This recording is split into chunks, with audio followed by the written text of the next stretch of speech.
I'll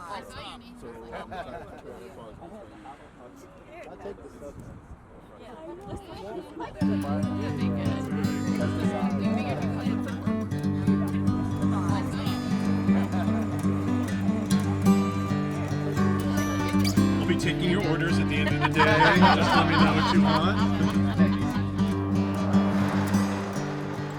I'm not one that likes to stay in the office. And I really, for myself, selfishly, really wanted to connect and understand all the communities of Eastern North Carolina. This is about listening. This is about our opportunity to go throughout communities of Eastern North Carolina and to listen to the health disparities, educational disparities, and economic disparities, but more importantly, what the community leaders themselves are doing to affect change for the positive. And so we take all new faculty that come to ECU and we put them on a big pirate bus and we travel through Eastern North Carolina.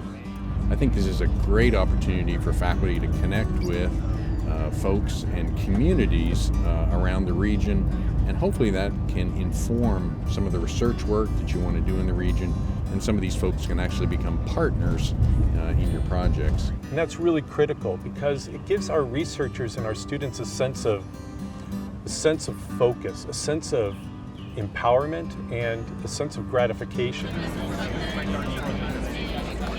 On time for Reverend Joyner. I want to thank everybody for being here. We're excited about how we can turn Edgecombe County around from a community base.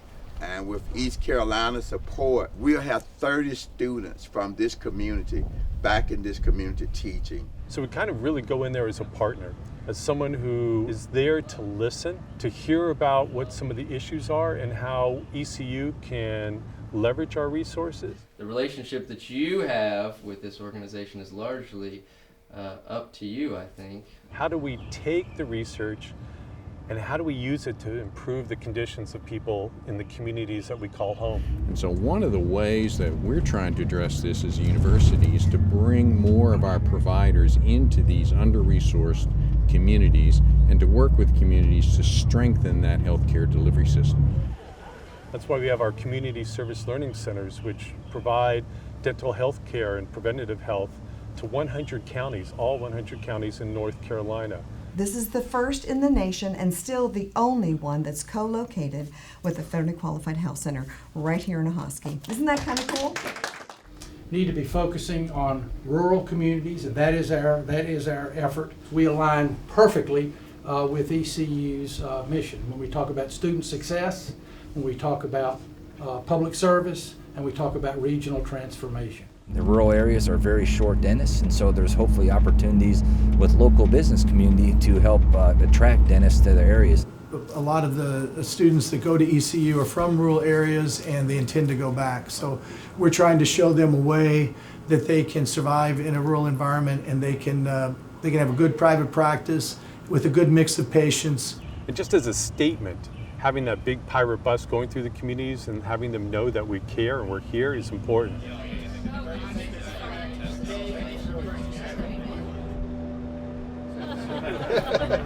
Yes, ma'am. How many people do you employ?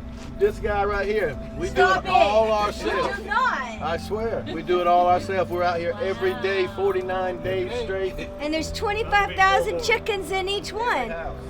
But I've been very fortunate, I say blessed, because from not knowing a thing about chickens, I finished last year in the top 10 out of 300.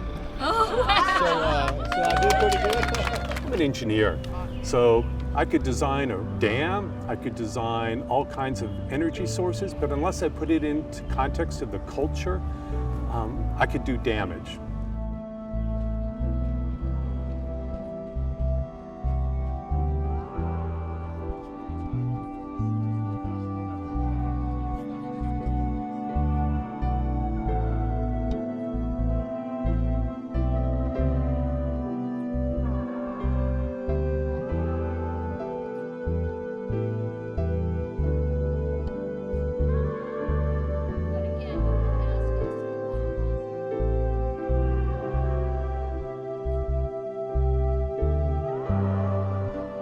Coastal Studies Institute is being directed and moved forward by ECU, but it is a multi-institutional partnership. If we don't have the capabilities or those resources, we're going to find someone who's wearing red or light blue or dark blue or whatever color tie it is to work with us so that we can help the communities.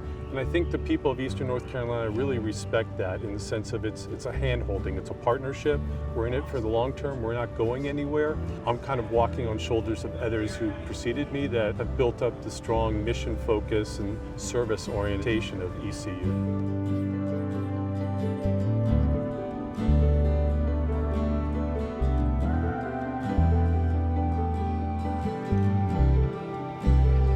The value of going around on the purple and golden bus tours that we bring people that brings together the economics with the science, with culture and history, and those are much more impactful and long-lasting opportunities for the communities themselves and for ECU.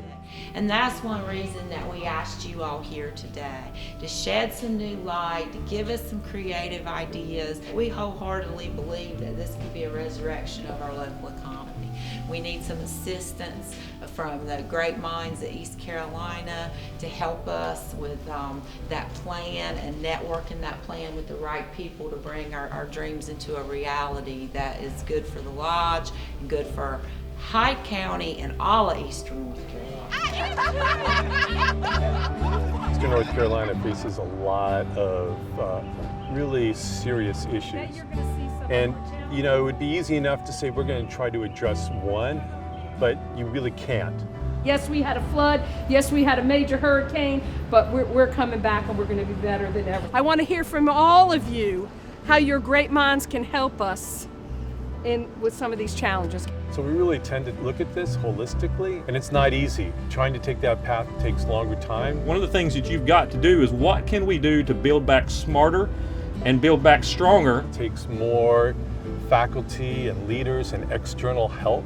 And I think honestly that ECU is a role model for other universities across the country. And really what an embedded institution like we are can really do for a large geographic region.